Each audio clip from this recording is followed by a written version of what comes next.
am Jacalyn Eyvonne. For those who don't know me, I am a poet, I am an author, I'm a filmmaker, I'm a photographer, and I'm really delighted to be hosting today with my co-host, Kathleen Herrmann, who is also my co-poet laureate for the city of Vallejo 2024-2026.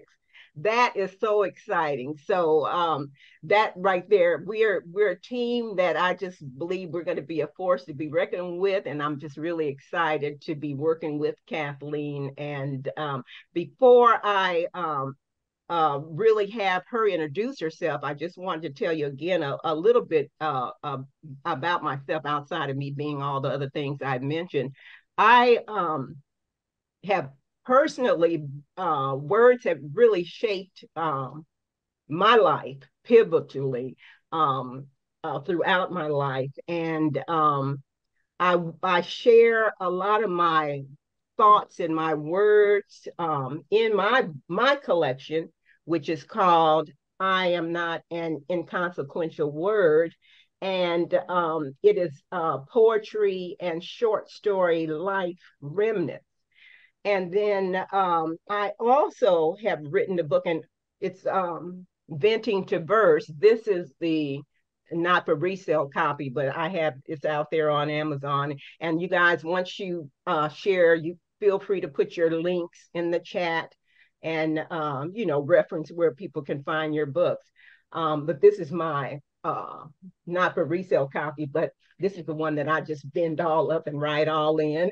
And so uh, this is Venting Diverse, How to Turn Your Anger into Poetry. And it actually has techniques that I use, and it has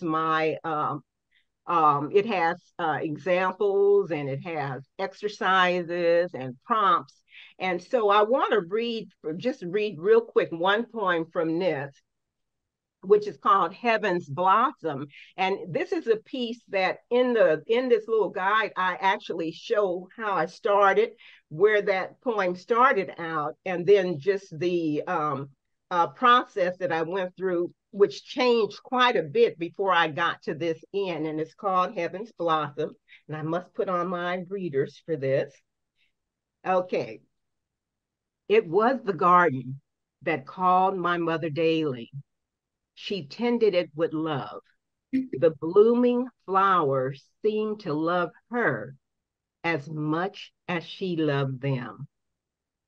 Her happiness was heartfelt as she gently cultivated the soil through gentle touches and quiet whispers, while the fragrance of the garden mixed with aromas rising from her kitchen stove.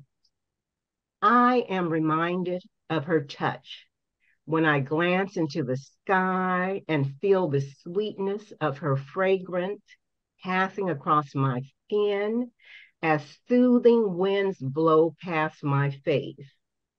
Thinking of her each time a dove rises in flight below the heavens, knowing the good memories have replaced all my pain. And my mother passed in 2016. So I'm writing about my mom and moms and mothers in the world all the time. So that's a short one. I'll come back later with something else. But in the meantime, I would like to introduce to you my co-host, Kathleen Herrmann. But real quick, for those that are just joining, please in the chat add your name if you want to read, and then I'm going to go in the order after we hear from Kathleen of those in the order on the chat, okay? So Kathleen, please take the stage, my co-host, my co-poet laureate for 2024-2026. Thank you, Jacalyn. And I think, like you, I'm still walking on air. It's just so exciting to have this opportunity to offer big program to our community of Vallejo and beyond. Thank you also, Jacalyn, for inviting me to co-host this Poetry Read and Book Blast. This is my happy place, largely because of what Mark was just sharing.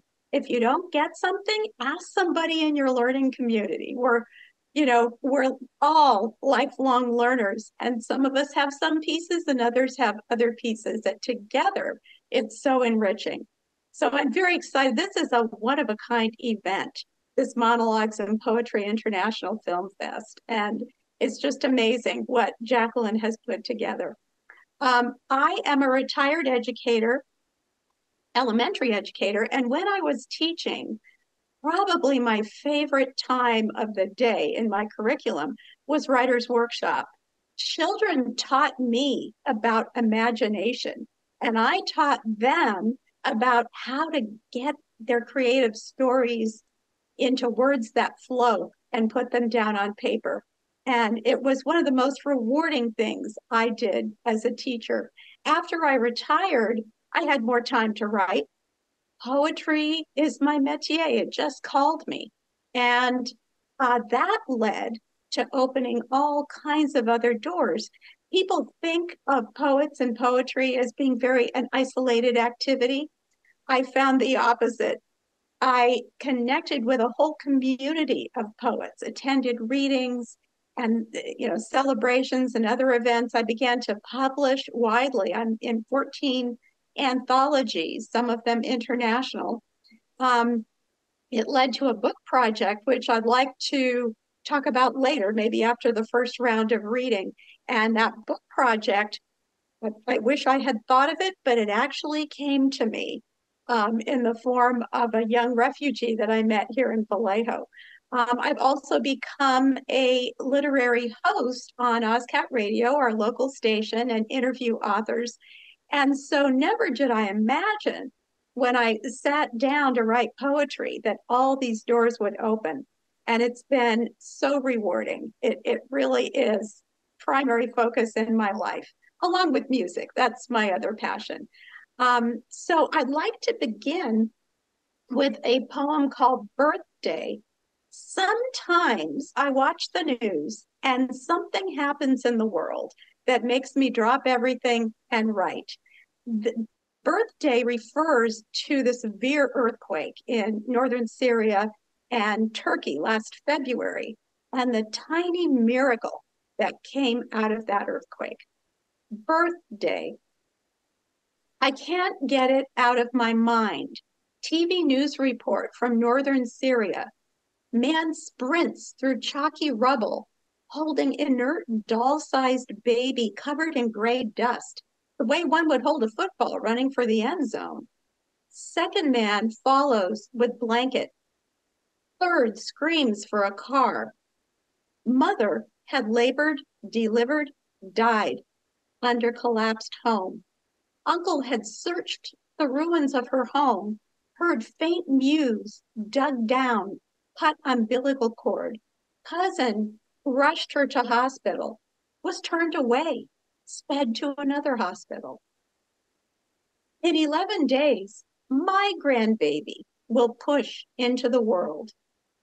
Land skin on skin, mama's heartbeat pulsing in his ear, rosebud lips around nipple, but I can't get it out of my mind. Motherless child lying alone, bandaged, blue, eyes squeezed shut. Birthday. Nice. Thanks, everybody. And Jacalyn, is there time for one more before we start? Yes, there's a couple more for you. This next poem, again, it was a news event that just called me to write. Little did I know it would lead eventually to my book project. It's called Amelia's Song, Kyiv, Ukraine, March 3rd, 2022.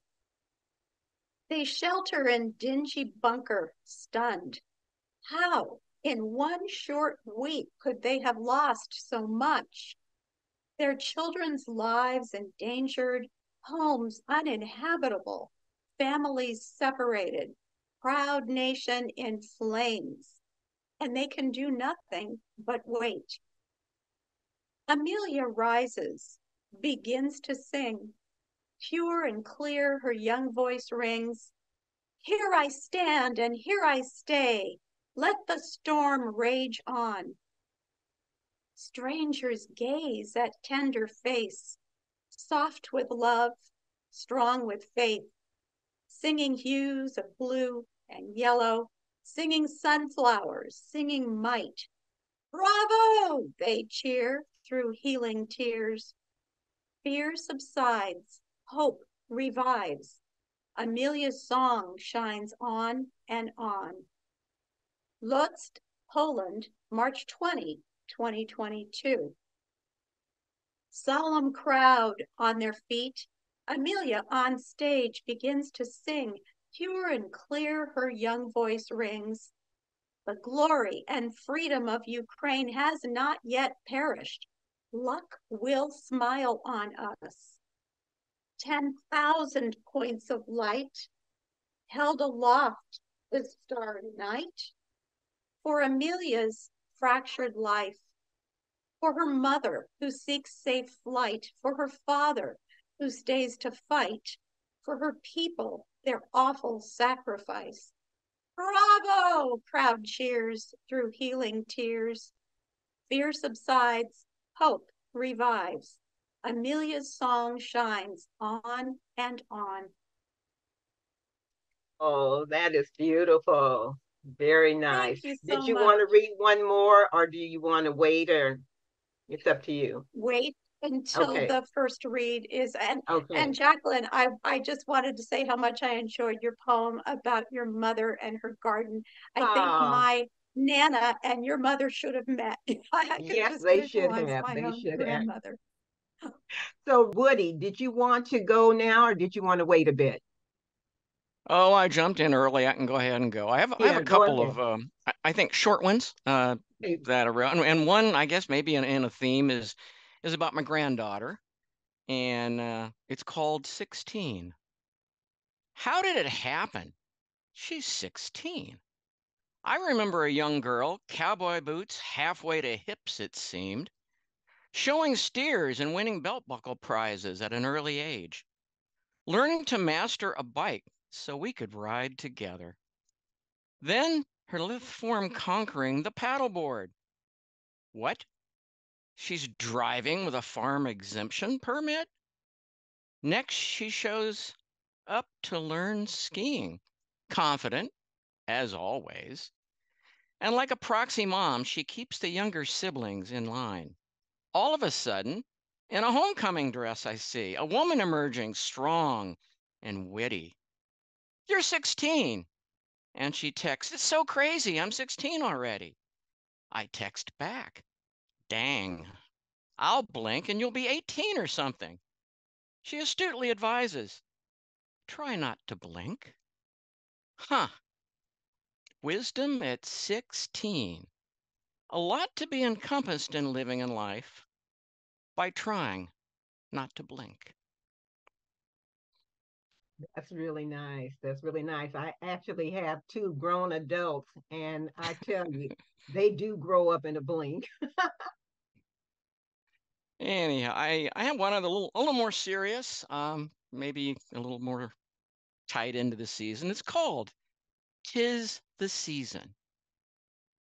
Visions of a poor family called to a place of reckoning, to seek shelter where there is none, but for a shed housing animals, a pending birth that could not be delayed, signs and omens all about, shepherds surprised in the darkness, men of wisdom, amateur astronomers imagine a calling and pilgrimage, gifts for a child born in the shed, maybe even a drum from a young boy, a tyrant's paranoia, and the family, now refugees, a timeless curse that strikes all too familiar a chord. When will it ever end? Believer or not? Christian, Muslim, Jew, Buddhist, or what? The story catches the heart and spirit, a story of hope and prescience, enmeshed in a world of despair and threat. somehow enduring and more grounded in contrast to a red-suited gnome cavorting the globe in a flying sled pulled by undersized reindeer, or elves at the workbench wishing they were leprechauns having far more fun. No plastic angels for me. Let my human ones reign all the year. And empathy for desperate families, not sidelined to annual holidays. Guiding star, lead me through all the months, not just December. It's always the season. Did you want to go with another one, or are you okay for now? Oh, I'll hold. I have something written by someone else in the 15th century. It's a little longer. So if there's time, later. Oh, okay. So then Sally is up next. And Sally is one of the poet filmmakers who has submitted to the festival, and her film will be screening in the third screening today. So, Sally, you can share about your upcoming film, read, tell us, whatever you want to share. So you have the floor. Okay. I'd like first to show you my books. That's the first book I wrote. It's called The Unspoken Voices. And I was working as a television director for 15 years, and I just loved writing poetry all my life. I'm from Egypt, and nobody actually reads English poetry in my country. It's not really like they would be reading more Arabic. So I didn't even know if my writing was worth reading or not. So I traveled to the UK, and I joined so many poetry readings until I managed to get a couple of publishers interested in my work. And luckily, I had this book, and then my British publisher made with me the second book. It's called There. And the last one, Have You Seen God? I published that one on Amazon.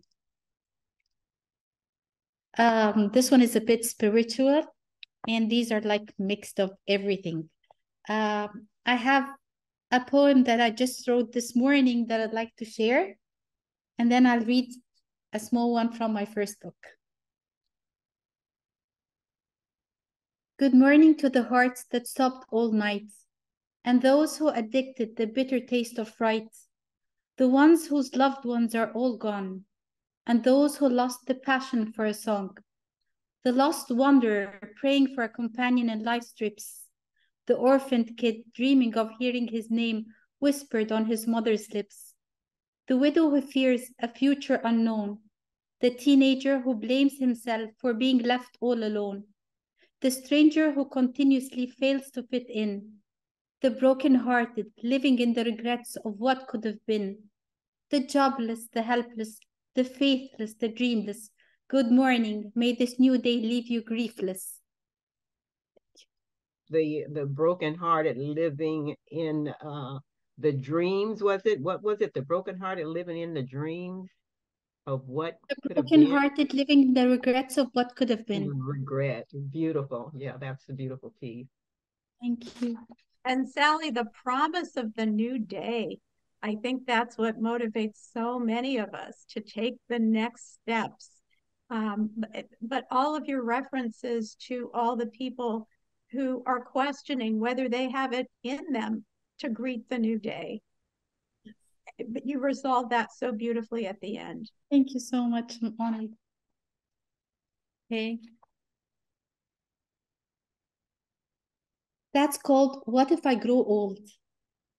What if I grow old but not with age, regardless of the lines that shape the counters of my face, oblivious of the thoughts and the feelings that rage, so long as the soul is freed of any cage?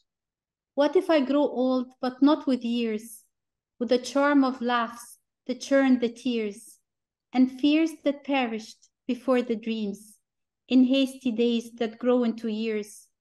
What if I grow old but much in vain, with losses forgotten before any gain? The sweeter the memory, the greater the pain, an acceptance that nothing lasts, not even the greatest fame. What if I grow old, but yet so bold? Never accepting a life labeled cold.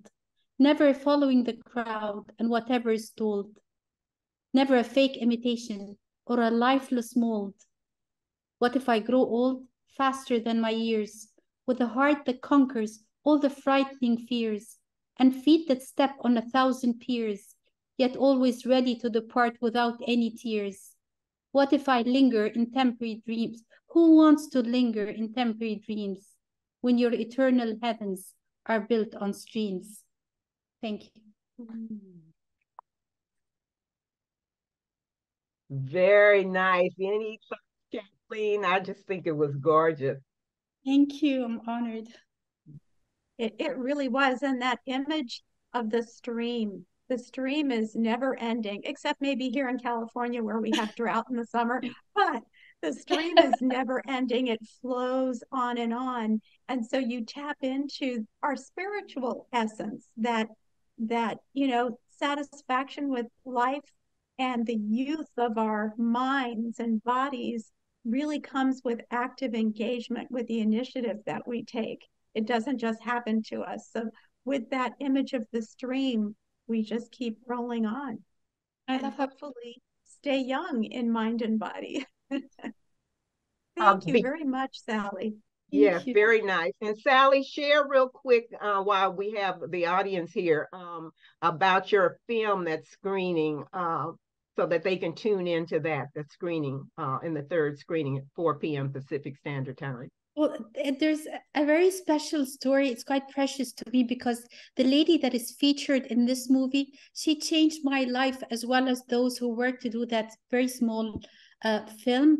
It was done for a much longer version that was supposed to be like 40 minutes for a TV program.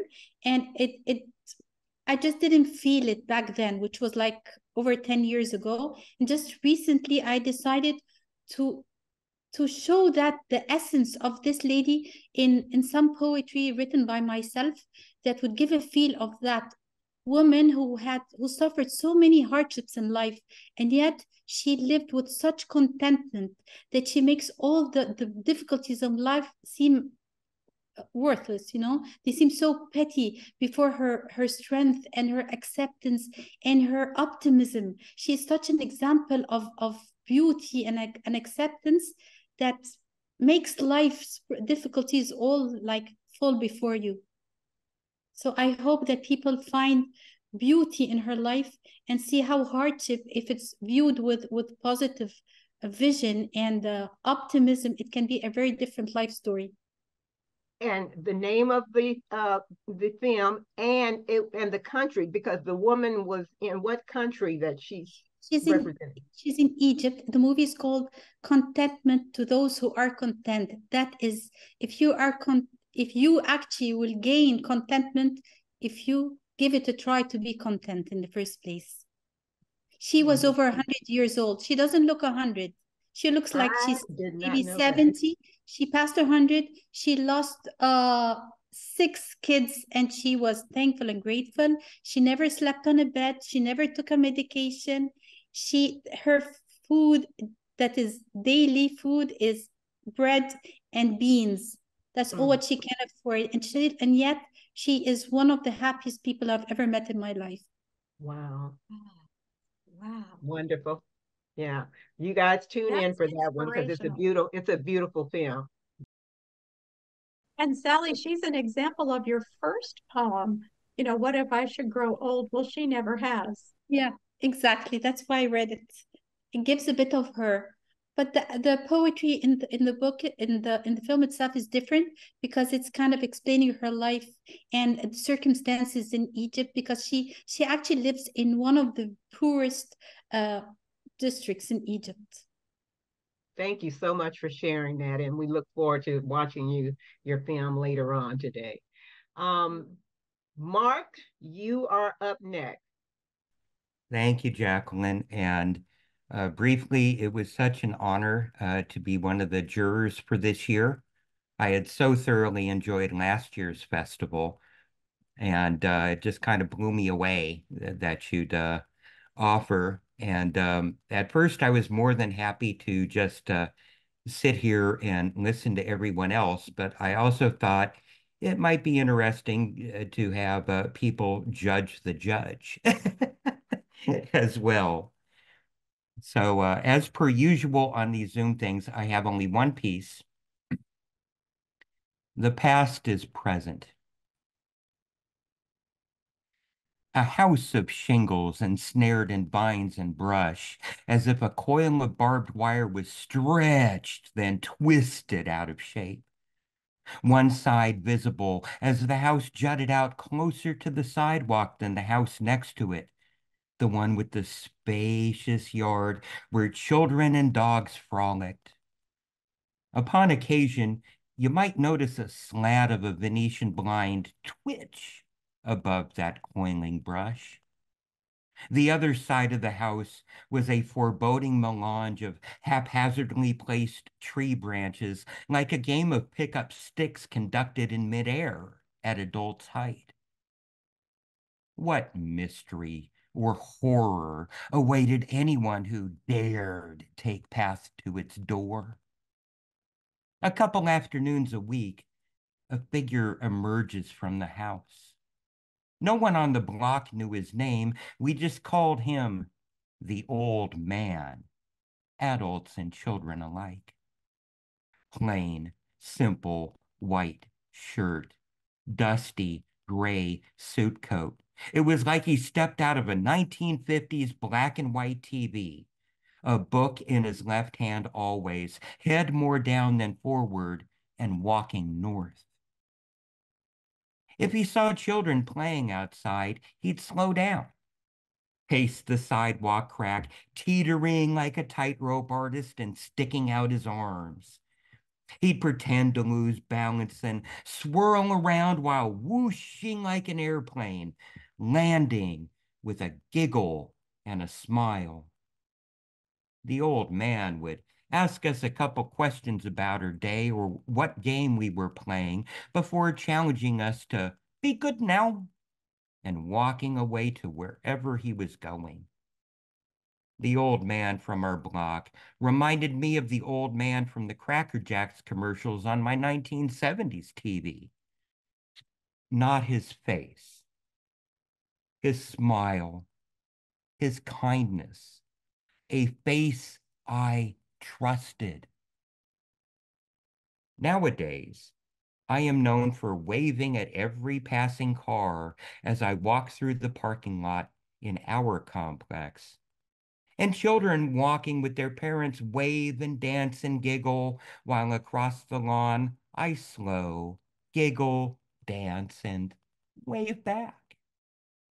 In our world of stranger danger and horror stories awaiting a tap of a finger on a cell phone, I can only hope 40 years from now, someone will tell the story of the old man in a beanie cap who, with a magical hand clap, brought a sunshine smile to a child's face and life. Only then the circle of my life will truly be complete. Thank you. Thank you, Mark. I've known Mark for so long. I don't remember how many years it's been. We met way back in Berkeley during the Berkeley poetry scene days, and I was doing the television show in the company of poets back then, and used to go and film all the poets. Um, so I've known him for a long time, and he is extremely talented. Love you, Mark. Very, very nice. Oh, thank you. The feeling is mutual. Well, Mark, I'm meeting you for the first time, but so moved by this poem and what you say at the end that legacy is like a circle. We're so influenced by people we know as children, and some of them, when we're adults, we really start appreciating and decide, you know, I want to be like that. I want to have that legacy too. Your metaphors and similes were just amazing. The haphazard branches like pickup sticks and, describing the character of the old man. So we really had a sense of him, what he looked like, the trust that you felt, and why. It was just beautiful. Thank you Indeed it so was. much. Indeed it I was. wrote that poem. I wrote that poem because at some point it dawned on me that I had become him in a more modern sense. To the benefit of the children you wave at. Yes, yes. Great. So I noticed we had a couple other people join, and I was just saying, if you want to read, just go ahead, put your name in and say read in the chat. And so so far right now I have She Dragon, and then I have Q and Stefan. Did you want to read? Sure. Okay. Sure. So She Dragon, Q, Stefan, and then I see Louise has joined us, and then um I don't know, Jacalyn, did you want to read, or are you just watching? And I didn't No, see you. thank you. No, thank Okay, you. I will that's just listen. listening. Okay, wonderful. You're very welcome. We love having people just come and listen and enjoy. Louise, how about you? Yes, I'd like to read. Okay. See you, Louise. This is a real treat. Thank you. I just Great. have to toot Louise's horn for just a second. She was recently nominated for a pushcart prize. Wonderful. Congratulations. Thank you. Congratulations. So up next, She Dragon. Hi, I have two poems that I'd like to read. I only found out about this about an hour ago, so I'm choosing the poems in response to what the two co-hosts read earlier. The first one, my poems are usually untitled, so the first one is After Home by Warsanshire. I still remember that day. It is etched in my memory. TV on as background noise. I work on our annual literary magazine. 21 Jump Street rerun comes on. I look because my cousin tells everyone Dustin Nguyen is her cousin. And it starts with a scene on a beach, dark of night, people, children, wading out to an already full boat. Then staccato bursts of machine gun fire, and a body goes down, and then another. I cry, I bawl, I can't stop. This is what it must have been like. Stories of mothers too hungry to make any milk, choosing to die with babies in their arms rather than leaving them behind. And I cry shuddering breaths until there are no tears left. That evening at dinner, I ask my friends their escape stories. These people I've known for many years. We've never talked about this with anyone, to anyone. Anton was in a boat, and the men in front and behind him were shot dead. I don't tell them my story, too ashamed. They were all in their teens and 20s. I had just turned 9 when we left, believing I was so wise. Until years later, I learned in high school we didn't leave because war was starting, but that it was ending and Saigon was about to fall. Running for our lives, I was permitted one small suitcase and couldn't take my dolls or colored pencils. My aunt's husband was on the last bus, jumped off because he couldn't leave his mother behind, instead leaving his wife and daughter to navigate a strange land on their own. Running for our lives, refugee camps, Tang as candy, my first American meal in the back of a C-130, Kentucky Fried Chicken in a red and white striped box, complete with spork, still a favorite today. But we didn't run. We sat and waited and waited and waited, left by plane and arrived by plane. The memories have faded, but the guilt remains. Survivor's guilt. Still, all these decades later. That one's just beautiful. I really, really love that. And I love your voice, the way you're delivering it. It's just beautiful. And the line about the escape stories, and then when you go on and you explain it further, we hear, this the running and the getting away from this danger. That was very powerful, very beautiful. there is so much to say about your poem, and thank you for sharing your vulnerability with us.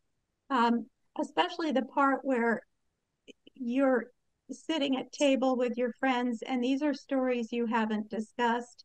You choose not to share your own, too ashamed. For us who have never experienced anything like what you have, it's so important for us to hear your stories, because people who have experienced fleeing from urgent, life-threatening danger live among us, and we can be better friends, neighbors, co-workers if we understand where you've come from. So thank you. Thank you. Thank you. Yes, this is after I Never Thought My Mother by Kathy Nelson. I never thought my mother would kill her favorite lemon tree by pouring boiling water on it in an effort to kill the snake coiled along its branches, basking in the Texas sun. I was so excited to find the intact, molted snake skin, a perfect specimen. You could even see where its eyes had been. Saved it to show my kids when they got home from school. It disappeared. She had thrown it out. That's how deathly afraid she was of snakes. Couldn't even stand to see the shedding. I remember venturing out on the porch, looking over our backyard and sensing that something was different, but not quite able to put my finger on it. In a hushed voice, I said, "Ma, what happened to all the shade? Where are all the trees?" "Oh," she said, wiping her brow, "the yard guy said snakes live in trees, so I had him cut them all down." It's funny, the things we don't miss until they're gone. Well, will I find shelter when she is gone? The things we don't miss until they're gone, I tell you. I sure miss my mom.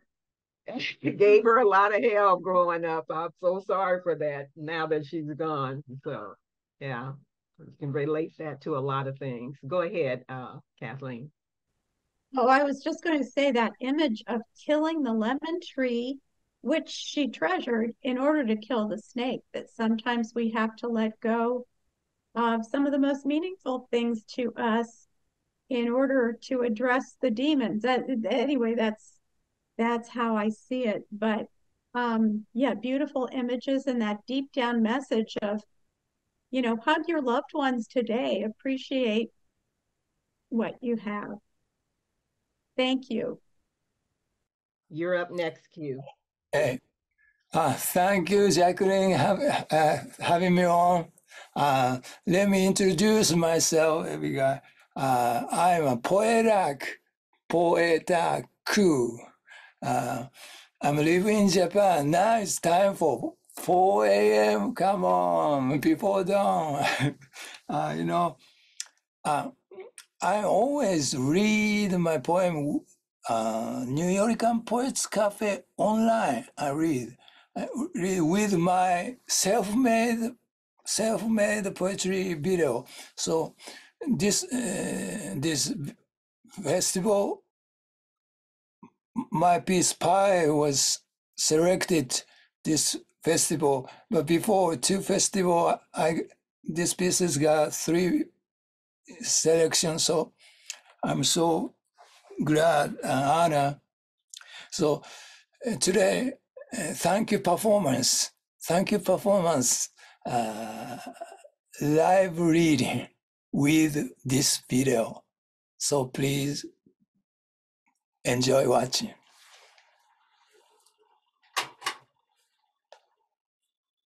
Bye. Bye. Bye. Bye.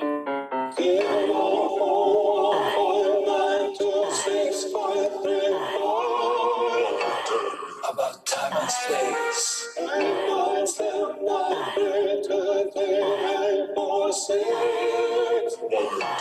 God dies.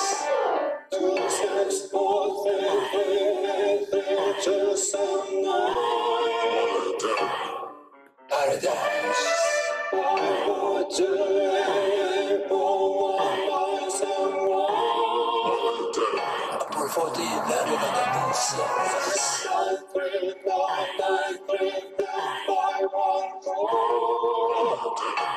Exchange rate.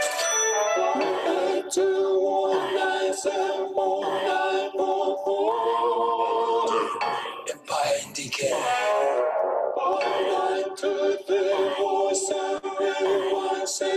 192347164. Stock market decline.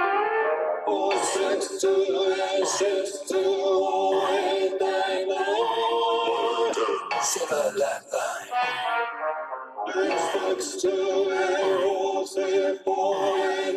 662843425. The number of deaths we rise.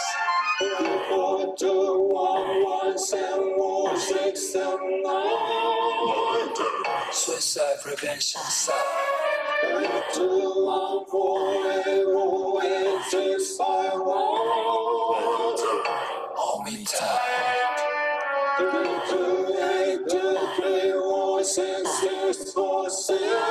328234646. More refugees worldwide.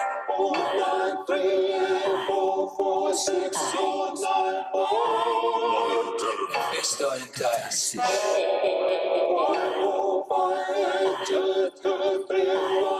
145822317. Good guys erased. 135948128. This password does not exist.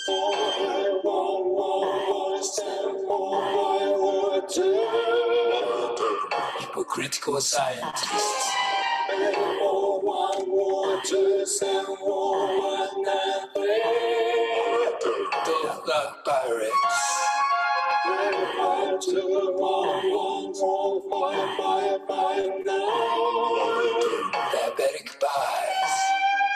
644622489. Never ending love.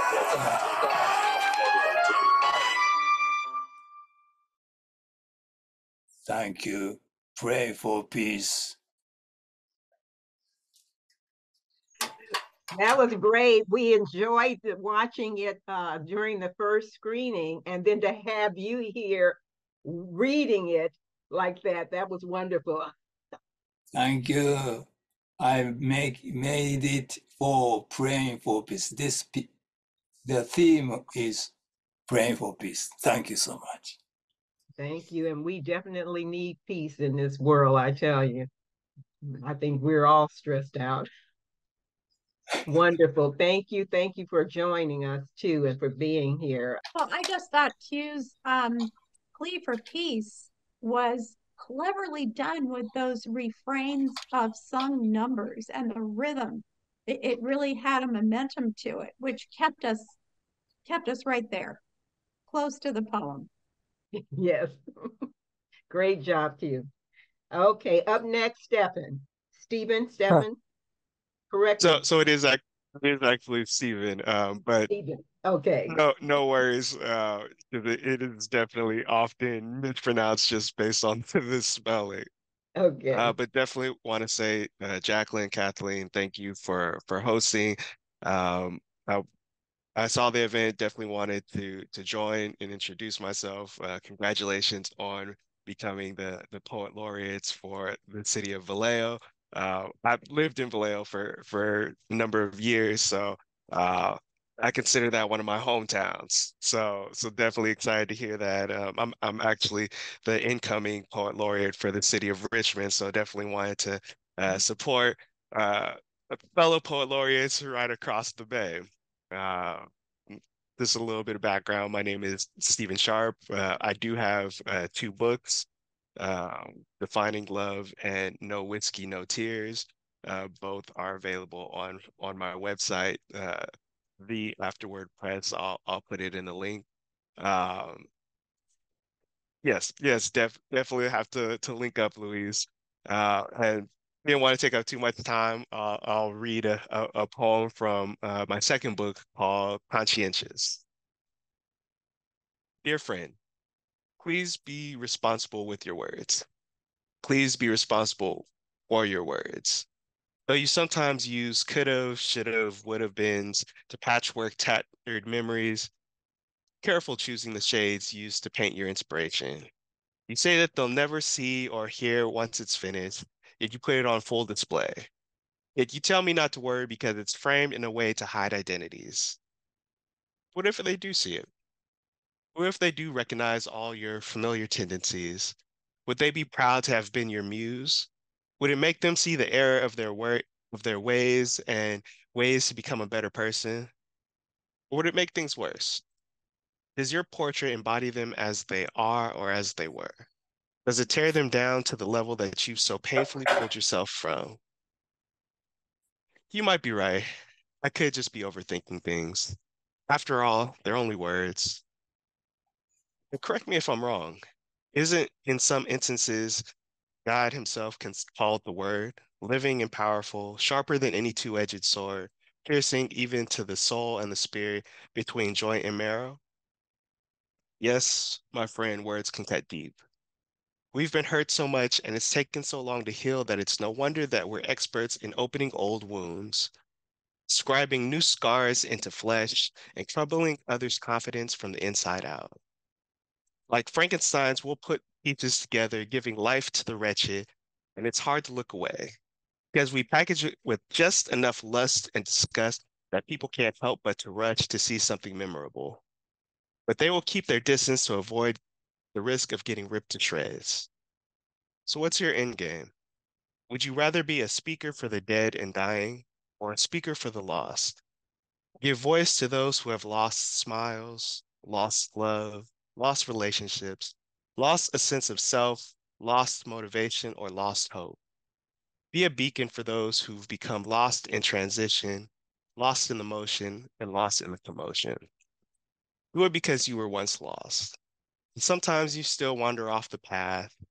Leave a guide to growth for yourself and others. Just don't do it at the expense of another. Say what should be said, and vent in a vacuum when your growth will wither those around you.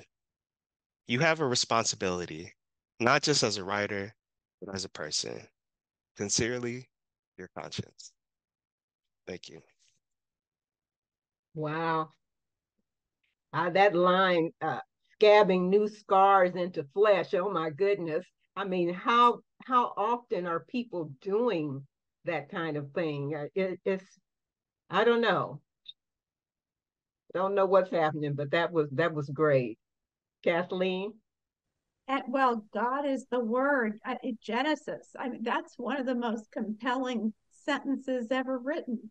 The whole idea of the power of words, and we have such a responsibility to make sure our words are authentic and maybe not just the narrative that makes us feel better, that we really confront the true story, the real story, and what it means. Yeah, there's so much there, Stephen. Yes, And being definitely. a beacon for the lost, and not the dead, but the lost. Because we all know how that feels. It was just, just a great reminder about the responsibility we bear as a writer. Indeed. Stephen, please do too. Make sure that you get us your email address because as poet laureates, we all want to stay in touch and then support each other. I don't get to Richmond often, but it's a short drive across the bridge. So there may be some events that we can attend to help support you as well. And then, Yes. we can share back and forth. So please do I a second that congratulations. emotion. Yes. Yeah. No, I definitely appreciate the opportunity to read. And like I said, wanted to support you ladies. And then, yes, like we will definitely be working together in the Yeah. future. I appreciate you for joining us. Thank you so much. So again, put your links into the chat. And Louise, you are up next. I'm going to read two pieces. The first is very personal, and the second is more universal.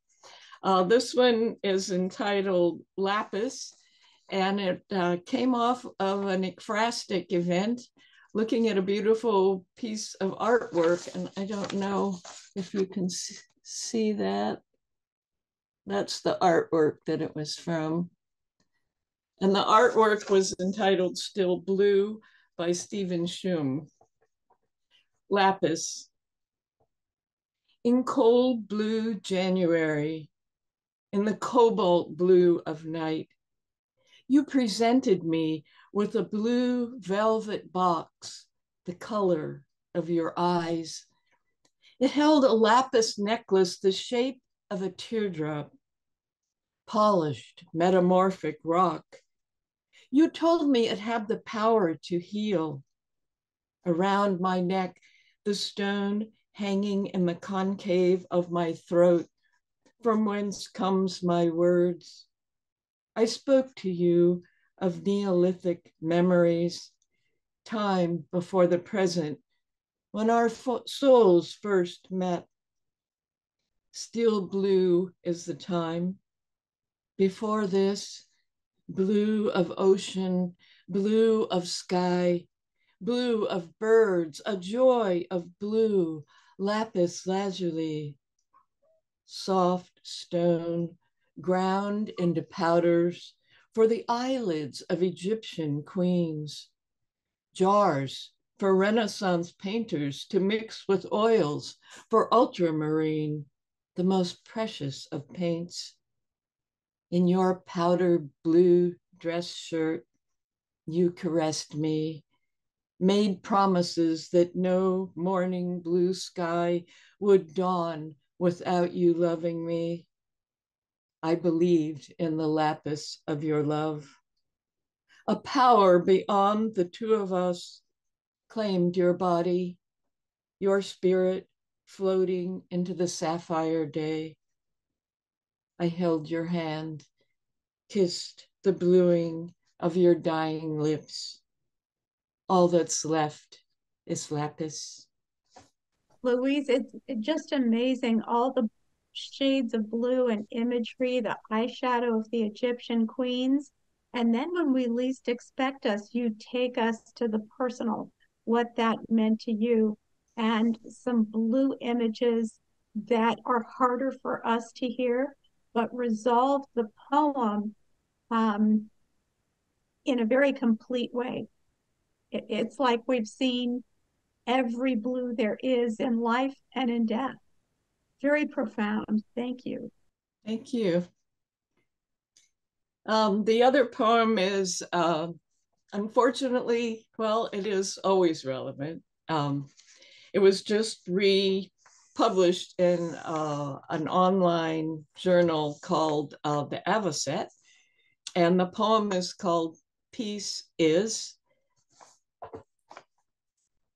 Peace is a sunset seen through a veil of fog, lacy waves lapping sandy shore, alone with the tide, salty fragrance of the sea, listening to the mantra of crash and recede, crash and recede. Peace is a pelican framed against an aqua sky, soaring along the shore, unaware of wars, winging above waves, a prehistoric vision. Would that I could fly on the wings of a pelican. Peace is the discovery of an ancient oak, gnarled, bent, enduring, an elder with stories to tell. Listen, snap of twigs, crack of branches, rustle of grasses, around depths of roots, a history. Peace is a small girl on a big horse, rounding a barrel in a dusty rodeo arena, a crowd of friends, family, perfect strangers, all cheering, unity of the moment, the many as one. Peace is being alone with a waterfall, chill splash of rushing, roaring water, fragrance of pine, swoop of swallows singing, standing beneath a cascading curtain of water. Peace is witnessing a birth of monarchs from cracked chrysalis's wet stained glass wings, struggling to open and close, thin black legs clinging to feathery fronds of milkweed. Pieces of prayer whispered in shadows, a large clanging bell angle of ceiling, scent of incense, flicker of candles. Peace is finding a church within your heart. Peace is a solitary figure in a high desert landscape, scent of heated sage, sky as large as it can ever be, a rocky line where earth meets clouds, then a single simple gesture, a wave of love. Thank you. Ah, beautiful. Absolutely beautiful. And peace is so many things like you shared in your piece, and yet it seems like it's so far out of reach for so many when really all they have to do is look around. Just look around. Beautiful. Kathleen? And I think in times when we are disturbed, we don't feel peace. It's those are the places we turn our eyes to the sky, to the trees, to the birds, the shore, many of the nature images that you evoked. And the girl doing the barrel racing, we have one of those in our family. So, which brought great joy to an entire crowd in an arena to see a little girl commanding this great big horse. But yeah, when we need to find peace, those things they continue. They are always around us. We have to look though, and that's what your poem reminds us. Thank you. So we are at the halfway mark. We've gone through everyone, so I'm gonna read, and then we'll go right through the list again, and if you want to share something else, you're certainly welcome to. Again, this one is from my book, I Am Not an Inconsequential Word. This is called The Albatross, and for some reason, growing up, I always had issues with water. I didn't learn to swim until I became an adult. My daughter, which I kind of referenced in this poem, had problems with water. I mean, it was just, I was really afraid of the ocean and afraid of water for a long time. So this one's called The Albatross. I didn't learn how to swim until I became an adult. Reminded of the day of my near drowning, captured by the might of a sudden wave, swallowing me whole, sucking my breath away as I sank, flailed in the slow motion, fearful that the end of my story was near, saved by a nearby swimmer, choking, gasping, vomiting away salty water from my chest and airways. Water became my albatross. An inescapable burden of disasters followed. Sewage water from the city where unkept water pipes caused flooding of my Berkeley office. My daughter fell off a boat, struck by lightning on a hilltop holding an umbrella, foolishly, in a rainstorm at a campground surrounded by a bunch of Cub Scouts. Wondering what I did to trigger the anger of the albatross, yet still drawn, fixated, the never-ending waters gazing out over the seas, mightiness for hours. The ocean humbles you. Its fury is to be respected, its power embraced, as the winds howl, lashing across its surface, are dances in rhythmic pattern. Layers of sand hug my toes while taking baby steps towards the waters.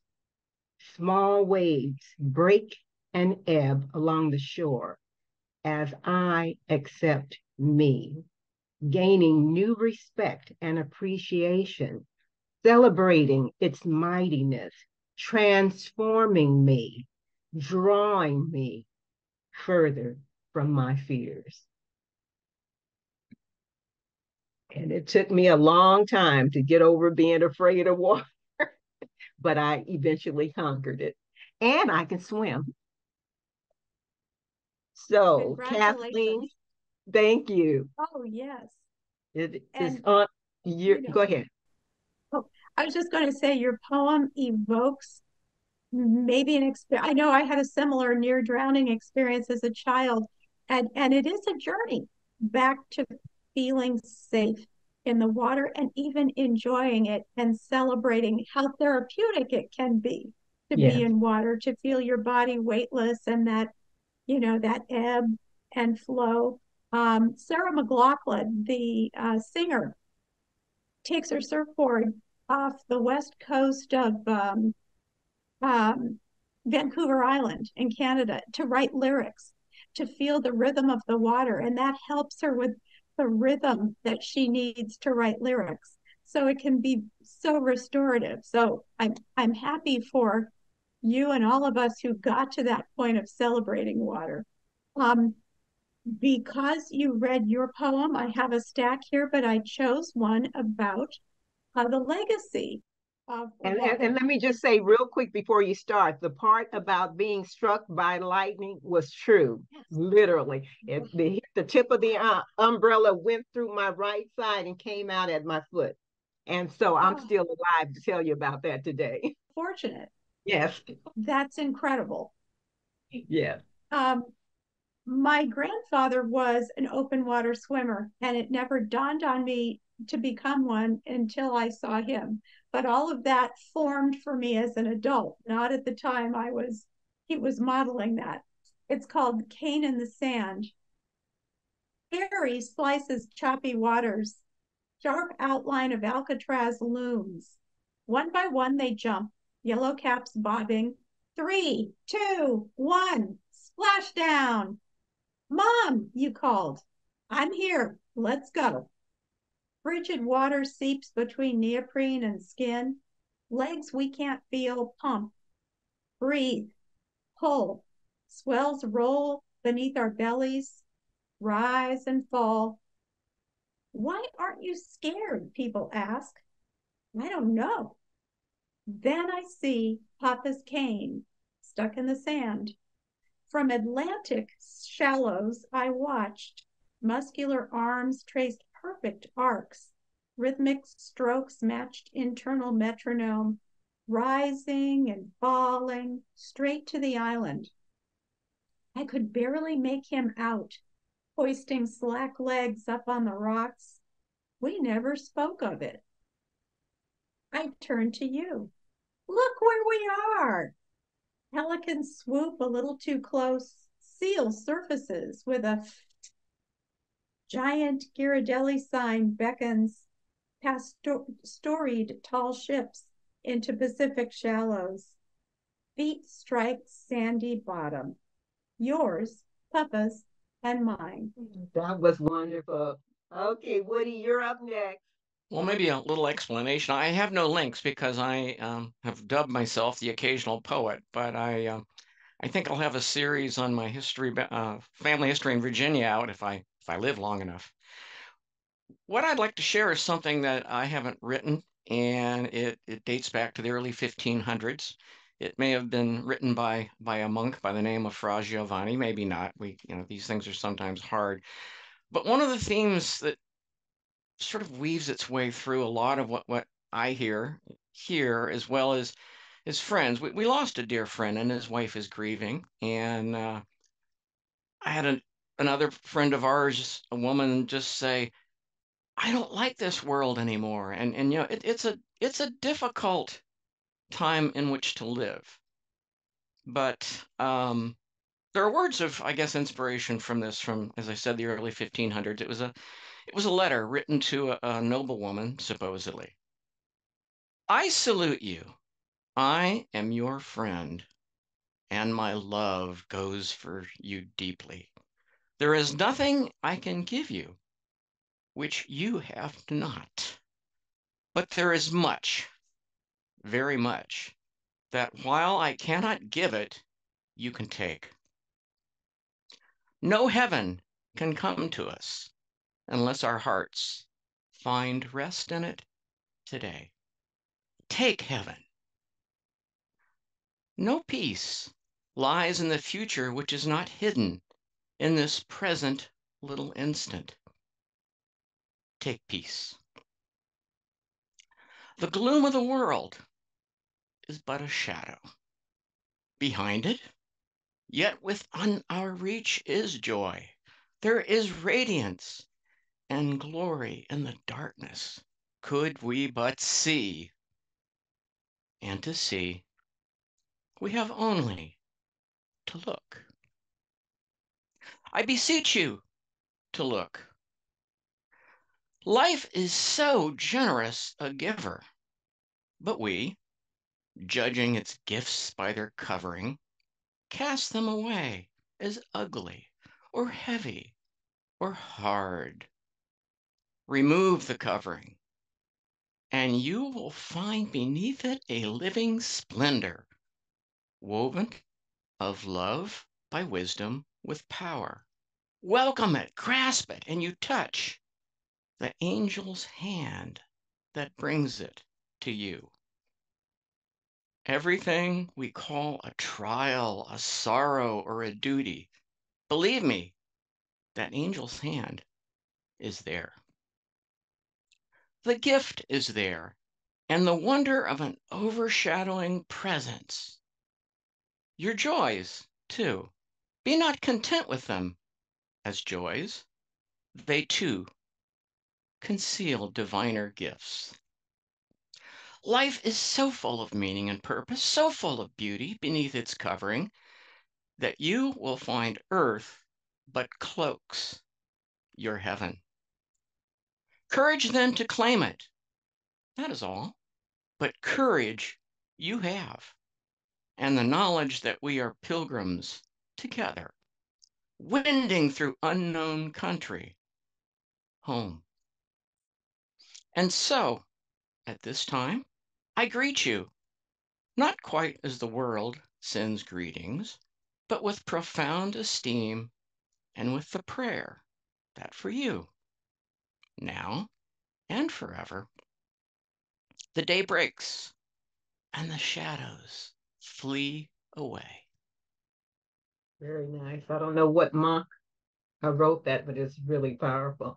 I think too, what got me even before you started reading was when you made the statement about the woman that didn't like this world. You know, that right there was deep. You know, but very nice. I want to try to move along quickly so we can get everybody in. Because I want to try to stop by 12:30 for sure, so everybody can take a break, particularly if you're going to attend the 1 o'clock. So up next is Sally, if you'd like to go again. Okay, thank you. I'll be reading one that's called the Say She Was. And if I die today, don't search for me. Say she was but a soul, then God set her free. She was a prisoner in between, blinding earthly needs, kind thoughts and mean, like a knotted line of beads, then God set her free. She only saw the narrowness of tomorrow. She only feared her own sorrow, for she was as human as all things hollow. Then God set her free. She followed her kid's laugh like it's eternal. She admired human beauty from the external. She leaned on her parents like they're immortal. Then God set her free. Where there is no here and there, rich, famous, or bare, no youth, no truth, no anger, no swear, where nothing stands tall but God's gracious face, no humanly voice, all perishes but God's grace. Thank you. Sally, that was such an appeal again to ending with God's grace, that richness and beauty and love and all the things that nourish us are there, but they might not come to us in an easy way. We need to reach out and grab them. Okay, Mark, I know you said you only read one. Did you want to go again or? Sure.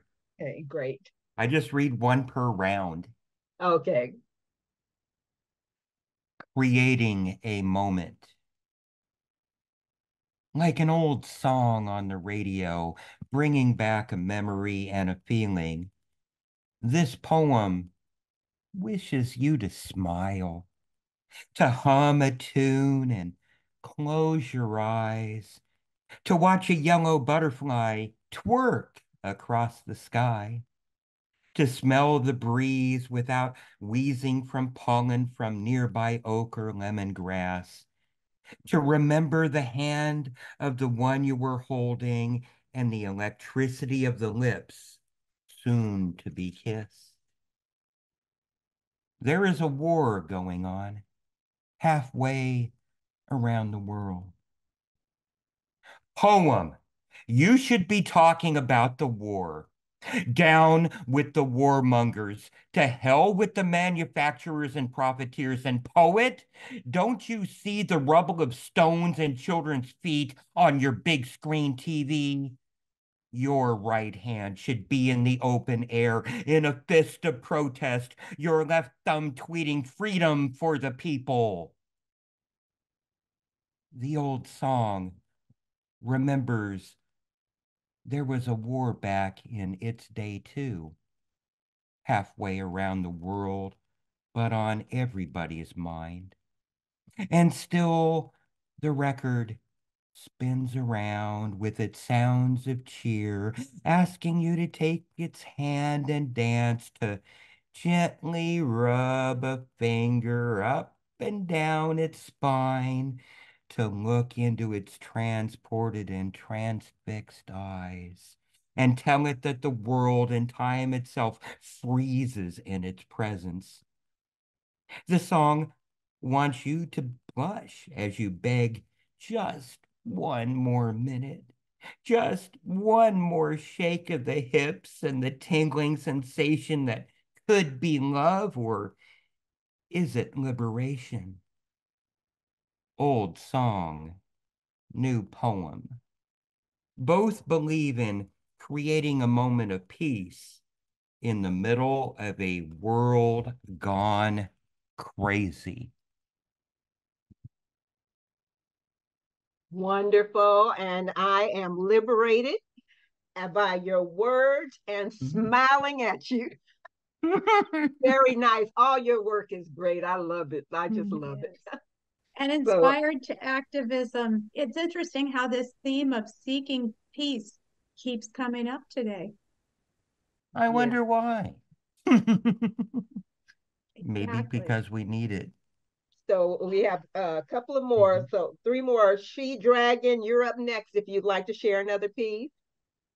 Yes, thank you. And I'm reading this one after you read about learning to swim. So this is called Remember When. Remember when we used to say we would die fucking in the throes of orgasms with smiles on our faces. Remember when I trusted you with my life and my children's lives. Remember when life was good as long as we were touching, connecting, even if it was just knee grazing knee. Remember when you were my anchor and I was your wings. Remember when you said, come home and have grandchildren with me. These memories bring smiles to my face and haunt me. Oh, how they taunt me. You are now just a gauzy memory of what was and what could have been, of broken promises unforeseen, of words unspoken and sorrows drowned in iced tumblers of gin and vodka and rum and tequila. And whoever said what doesn't kill you, shut the fuck up. What do you know about pain and despair when your dreams disintegrate and he won't even tell you why? And every lifeline you throw out just sinks him ever deeper. Kathleen? And I know our time is coming to an end, so briefly, yeah, beautiful, visceral. I felt it in my gut. The promise of what you believed in that crumbles. And then we need a new belief system, and that's a painful process. Okay, Stephen, you're up next, and then Louise, you follow, and then we'll call it a day. Okay. So this one is called Furry Zombie Worms, aka Flying Spiders, better known as butterflies. Most people marvel at the beauty of a butterfly, except for Brittany. She's terrified of them. She acts like they're creepy spiders that can fly, like furry mosquitoes that just want to suck the nectar from your neck. And I get it. It's hilarious, but I get it. A lot of things that we don't take time to learn about are deeper, sometimes scarier than we realized. I think it's the same way that some people feel about scars. Seeing them causes shivers, unwilling to even think about how they were inscribed onto skin. Truth be told, I'm beginning to see what Brittany sees. Like most people, I didn't realize that the pattern on butterfly wings are the scars of a caterpillar. Carved in pain, lined with veins, wings filled in like watercolors from sweat and tears. The longer the in-between, the deeper the color. Some make a quick transition coming out white as snow, and others have colors so vibrant and patterns so intricate, you'd have to study its life cycle just to get an inkling of what it's been through. Wings, like scars, can manifest in various ways. They can become camouflage to mask insecurities, make predators believe that they're toxic, moving in flight patterns to stay out of reach or to just blend in. Like caterpillars, sometimes our lives go through the blender. When it happens, be like the butterfly. Realize that it's the closest thing to a resurrection that we'll see in our lives. Once reborn, it doesn't even let people call it by its own name. Even when asked, didn't you used to be a caterpillar? You aren't what you've been through. It boils down to the fact that crisis is the catalyst for metaphors. Like the chrysalis is a catalyst for a metamorphosis. Inside its cocoon coffin, the caterpillar sheds its skin, its organ dissolves into mush. In fact, most of its cells die, which is why they say rebirth hurts. Even though healing hurts, wings still wiggle free. Much of the breakthrough has to be done alone because too much help can hinder the growth needed to get up out the mud. Please don't let your situation muddy your clarity. Know that there's beauty in scars. It should be worn as a badge of honor. Embrace that fluttering feeling, knowing that you've been through it, made every day that you've experienced. You've made it through every day that you've experienced, even though many others haven't. So if you feel like your life is dissolving, take pride in being a puddle of progress. Pieces will meld and crystallize into a new creature, new features form, better prepared for flight. And like butterflies, many of us wear our hearts on our sleeve. So don't let any cockroaches, flies, moths, mosquitoes, caterpillars, or anyone else tell you that you have too much heart. Open your heart, spread your wings, climb to new heights, and just soar. Thank you. That is really powerful, powerful. Um, I just think about with so many wonderful, thoughtful words, if people will only just absorb, you know, I just think we would be a better place. It would just be a better place. And um, I always thought of butterfly wings as being beautiful, but you even made them more beautiful with your words today. Stephen, is Brittany a child? No, and so that's what makes it hilarious.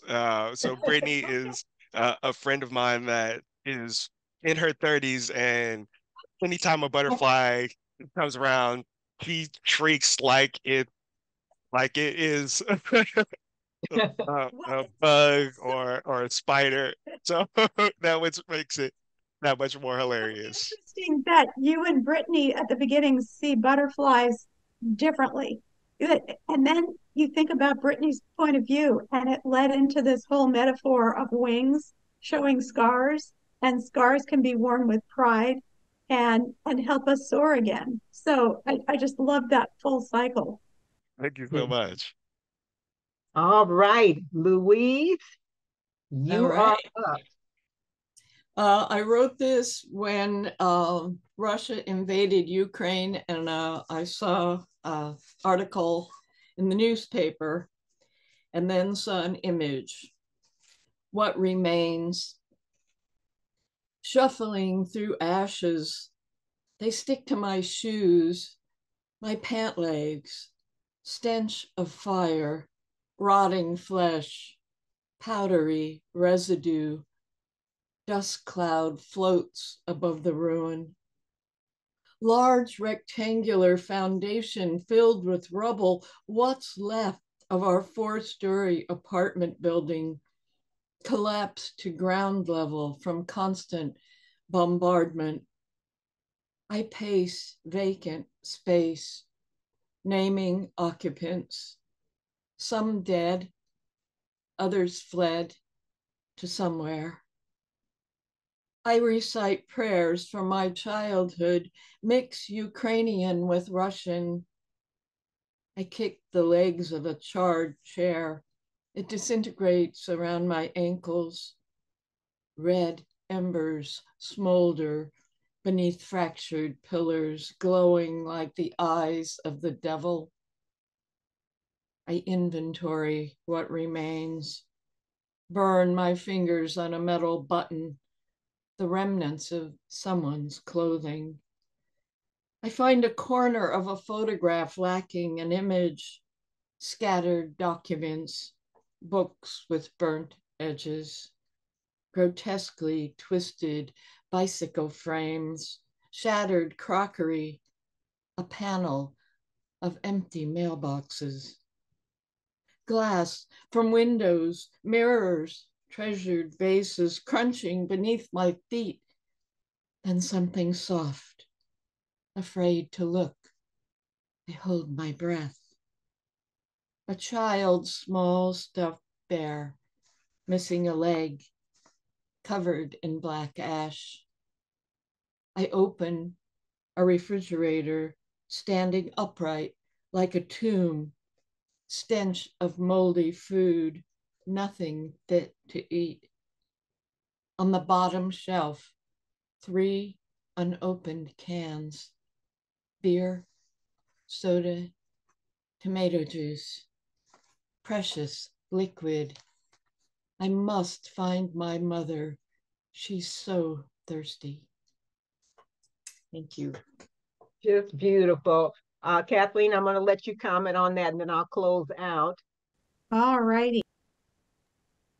Well, Louise, that ending took me totally by surprise. I assumed the speaker was an adult, and it just made it so visceral. It was the gut punch we needed, I think. It made the whole poem so powerful, but your imagery was astounding, touching the metal button and burning your fingers, just the heat and the destruction surrounding this child.